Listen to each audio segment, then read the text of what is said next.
you are a past president of the Association of Black Hospital Pharmacists.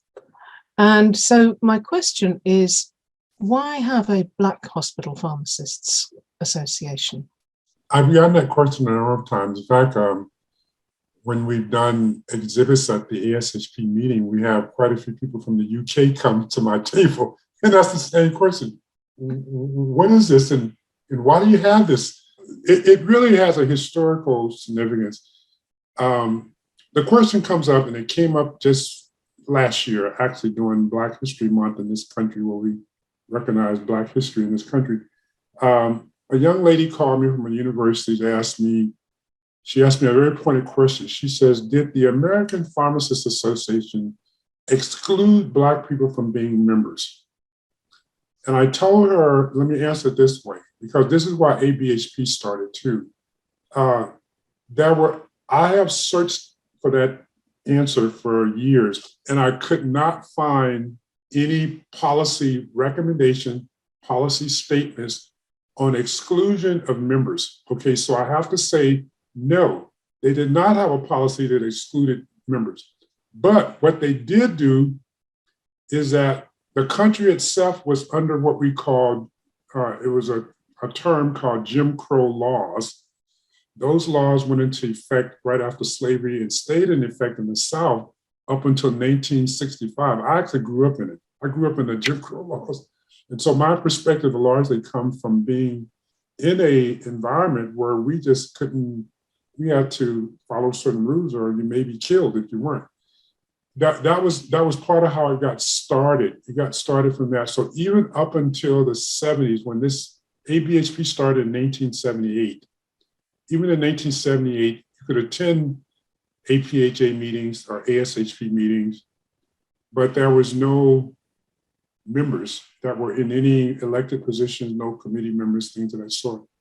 So we started trying to form groups within ASHP to promote those types of things of diversity, what we call now diversity, equity, and inclusion.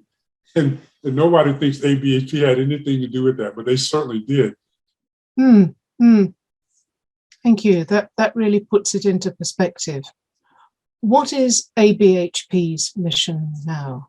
So now the goal is to foster collaboration with other groups, try to make sure there's leadership on minority health issues and minority pharmacists.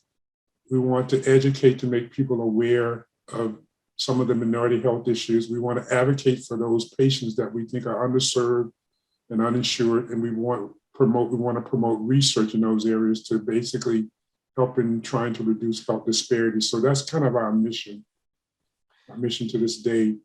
And we call it CLEAR, C-L-E-A-R, because people always ask, oh, what are you guys about? What are you trying to do? What is your mission? And why do you have to exist? And we get called all kinds of names like we always do. And we said, well, our mission is CLEAR, C-L-E-A-R, collaboration, leadership, education, advocacy, and research. That's where the acronym comes from.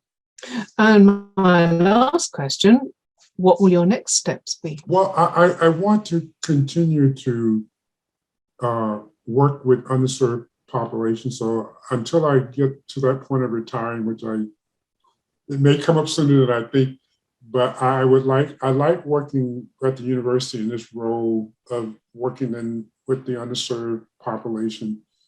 I think that's where my contribution lies at this point.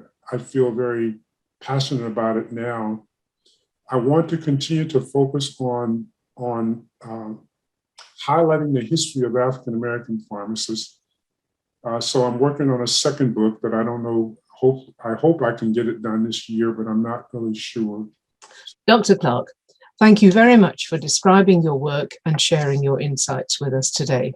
We look forward to the next chapter.